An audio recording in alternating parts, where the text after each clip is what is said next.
March 27th is a significant day in wrestling history. You're watching this video, and this is being uploaded on March 27th of 2013. One major and significant reason that this day holds such importance in wrestling history was on this day, 25 years ago, March 27th, 1988, you had two shows going on. One from the Yep. Crockett's and one From Vince McMahon. that was WrestleMania 4 and what WCW Crockett's, whatever you want to refer to them as, their answer to WrestleMania 4, and that was the Clash of the Champions. It's really an interesting story when you look at how the Clash of Champions really came to be. This, I think, you could almost trace back to, back in, what would you say, probably 83, 84, as Vince was starting to try and take his regional brand and really go national and international. There's what was called back in July of '84. It was Black Saturday, as it's called. I think some people still call it that, almost 30 years later. And I know you were talking about this a little bit. Kind of describe what Black Saturday was. I remember watching this back in the summer of 1984. It was July 14th, 1984. I was on TBS. It was on WTBS. I remember seeing Freddie Miller come up on my television screen, and he's talking about the World Wrestling Federation. I'm just thinking, what the hell is this? And now think about this at the time, for those of you that aren't that familiar with it, this is back in the time when Turner was really king in cable. And that TBS time slot, that Saturday, what was it, 6:05 to 8:05 Eastern time, so 5:05 to 7:05 here, I mean, that was huge. They did huge numbers. I mean, that shit used to outdraw anything else they had. And the fact that for so many years, like Georgia Championship Wrestling, etc., they would be on this network, and all of a sudden there's Vince McMahon talking about people like Big John Studd and Andre the Giant. And the Junkyard Dog. And the Junkyard Dog. I mean, this is incredible stuff. And I think, yes, it was. And that was the reason, I won't get into some of the details, but that's one of the reasons that there were many people for many years that held a grudge against Gerald Briscoe and his brother Jack and a few others, shareholders in Georgia Championship Wrestling for this. But the bottom line is this was really like a significant knockout blow to the Crockett's at that time and to Georgia Championship Wrestling and to everybody basically, whether they were directly involved or not, everybody that wasn't Vincent K. McMahon in the WWF. Let's face it. It doesn't matter if it was Georgia Championship Wrestling, Crockett's, it doesn't matter. The bottom line is this was a significant blow because this was Vince taking USA and then trying to get in on TBS. And as he described it in the one DVD, really trying to get a 1-2 punch into the cable market. Well, these were two significant cable television networks. They were. And, in fact, I think I know Vince said in the DVD, and I believe it to be true at that time at least, TBS was in more households than USA. So this was a significant maneuver, and I think it was at this point in time that if there wasn't anybody on board with the fact that Vince was going to try and change everything, they knew it now. Yep, they sure did. And, that's where over the next few years you would get them trying to run the same town at different venues. They did it in Philadelphia. They did it in Chicago. They did it in some different places. WWF would run in a Crockett area town. Crockett's would run in a WWF town. It happened. And this really started to really come to a head in the late fall, in November actually, of '87. You had Starrcade '87 coming up. And Vince McMahon created this new concept called the Survivor Series. And this was going to be on pay-per-view.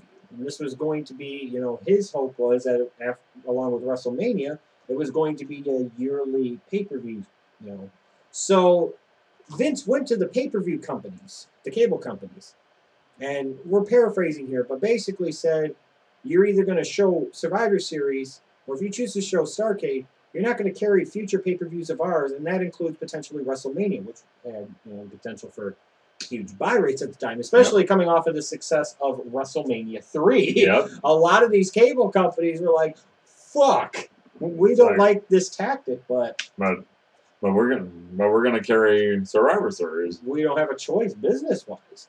So the cable companies really sided with Vince in a significant way. Vince played the trump card and played it well. And as a result, so Starrcade '87 got buried in the process. A couple months later, when they were doing the Bunkhouse Stampede, Vince created another show. This first one was shown on free TV, and you have a quick story about that too with the Royal Rumble of '88. Yes, this Royal Rumble came about because the American Dream Dusty Rhodes had something to do with this. Yeah, I mean, they had the Bunkhouse Stampede, which they were running here, and Vince was trying to sit there and basically really sock it to him again. Pat Patterson had the idea for the Royal Rumble. Dusty obviously was the brainchild at the time behind the Bunkhouse Stampede. That was kind of one of Dusty's babies.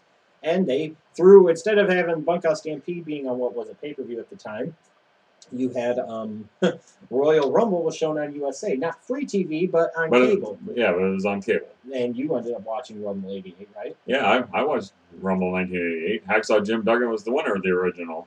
And then you get to the point of March 27th, 1988. Sorry, but it's important to understand the history of how this event came to be, more so than necessarily the show itself, because WrestleMania 4 was going to be, another big successful pay-per-view for the WWF, and the Crockett's and people involved with them, quite frankly, had enough and said, you know what, fuck you, we're going to take the fight to you, and we are going to try and really stick it to you on your most important day of the year. And that's when the Clash of Champions concept was created, and they were going to run it on free TV, on cable TV, not pay-per-view, on TBS on that Sunday night. And the hope being was that they were going to take potentially a portion of the audience that would have bought WrestleMania 4 and attract them with this free product. I know Metal D has told me this story before about he went down to Cedar Rapids to watch WrestleManias 2, 3, and 5, I believe he said were the three that he went down there to watch on closed circuit in the theaters, what have you. But WrestleMania 4, he didn't. WrestleMania 4, he stayed home and instead turned on TBS and watched Clash of the Champions because it was free and because he thought the card was better. And, I know you were in college at the time. Yep, I was. And what did you end up doing? Well, I didn't have a chance to watch WrestleMania 4 because we didn't have like pay-per-view capabilities in our dorms. So I watched Clash of Champions down in the TV room of my dorm. And to be fair, a lot of other people did too. I mean, this show did almost a 6 rating, which you want to talk about accuracy of ratings, that's not really the place to talk about. Bottom line is, there were millions and millions of people. You could estimate maybe approximately 7 million people that tuned in to watch the Clash of the Champions. And, it did have an impact on the WWF in terms of the pay-per-view business. There's no question for WrestleMania 4 because you got millions of people watching your product for free and saying, hey, look at what we're doing. We're not charging you this. We're going to give you this quality of show for free on television. Yep. It was a theme that WCW later would use to extreme and excess. But in 1988, this was a great concept, and it really was kind of a boondoggle for them. It gave them, I think, a little bit at least of a shot in the arm and said, hey, we can do something, and we could stick it to Vince. What do you think back on the match card itself? There were only 5 matches. Yep. I mean, when you go down the card of like what was on this card, I mean, you had the. Let me stop you here. When you think about Clash of the Champions, the very first one, what's the one match that jumps to mind? Ric Flair against Sting. And we'll talk about that in a minute. And that's really the case. I mean, you've got. We'll just run through some of the other ones. The other memorable match that happened in the middle of the card was Road Warriors and Dusty versus the Powers of Pain and Ivan Koloff in the barbed wire match. Yep. But the funny thing is that match went only, 3 minutes? About 3.5 minutes. When you're the Road Warriors and Dusty, baby, it ain't how long you go, it's how you do it. It's not the size of the boat. It's the motion, if you will, that is. It's the motion in the ocean that you create.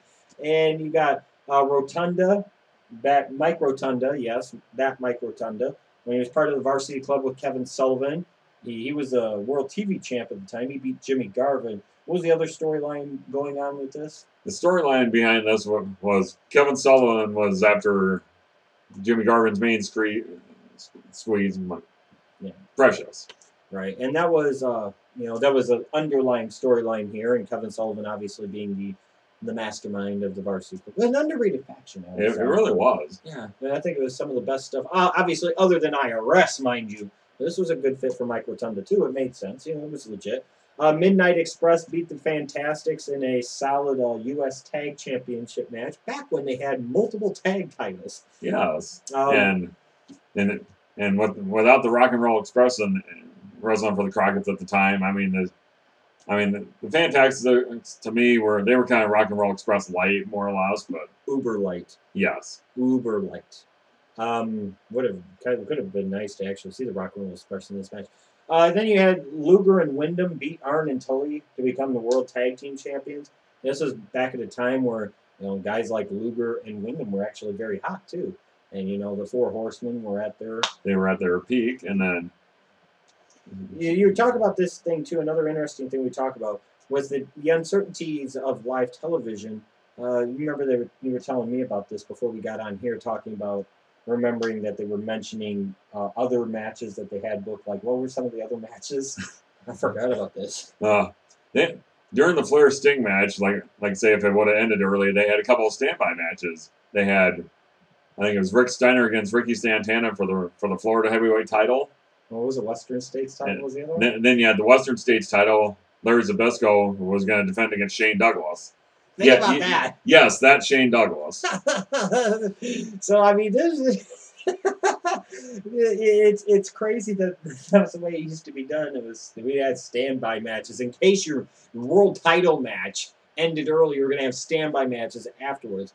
But ultimately, from a wrestling show standpoint, obviously it was significant from a historical standpoint, and it definitely had an impact on the business for years to come. Sure, you could say Vince did the Saturday night main event concept first, the main event concept. Yep. But, this was big. They were doing this on a Sunday night in what would have been usually a pay-per-view slot. But this is really where, you always hear about people say that Ric Flair took Sting for 45 minutes and made him a star. This really was Sting's coming out party. I still think from a pure impact standpoint, this is easily one of the 5 best matches Ric Flair ever had. Is this still Sting's greatest match ever? I think it probably was, actually. I really do. This is... Now, you've heard Flair, if you've watched DVDs over the years, or when he's talked about this match, he's always been upset the fact that it didn't go 60 minutes like it was advertised to do. In the grand scheme of things, does that fucking matter? It didn't really matter. It only went 45 minutes because of television. That was something that Jim Ross talked about, too. Yeah, but frankly, who gives a shit? This match did what it was supposed to do. Ric Flair went out there. He was Ric Flair. He was the Nature Boy. You had, J.J. Dillon up above the ring, wasn't it? In a bird cage. In a bird cage. So you sat there and, you really had the people thinking that this young stud, this fresh lion, this great character who was like the Ultimate Warrior, so to speak, in some ways, but far more talented in many capacities, was going to become the new NWA World Champion. This was interesting shit. This was compelling shit. And for 45 minutes, Sting and Flair went out there, and I think they told a phenomenal story. Sting, it looked like he listened really well. They put on a great match. And when you go back and watch it, you really think that Sting is going to win that belt from Ric Flair. This was genius, man. This is a phenomenal match. Like I said, to me, one of Ric Flair's best matches ever, maybe Sting's best match ever, and more importantly to me, one of Ric Flair's most significant matches. The ultimate question is, how do you grade this show? I think you could almost say it's an A show just because of the Flair Sting match. Mm-hmm. And I'm going to go with that. I'm going to give it an A2 because I look at it both from the greatness of that Flair Sting match, which took up 45 plus minutes. Only thing that was odd about it was the fact that they had judges. And they had 5 judges, but only 3 shared the results. I'm still wondering what the other 2 judges said. But it had historical impact. The Crockett's and all the people involved with them. Dusty. They stuck it to Vince a little bit here. They came up with a new concept, Clash of Champions, that worked and lasted for many more years. Was one of the pillars and bedrocks and foundation pieces for WCW later. And it made Sting a star. This clearly did. And this helped launch Luger and Windham up even higher, up into the stratosphere.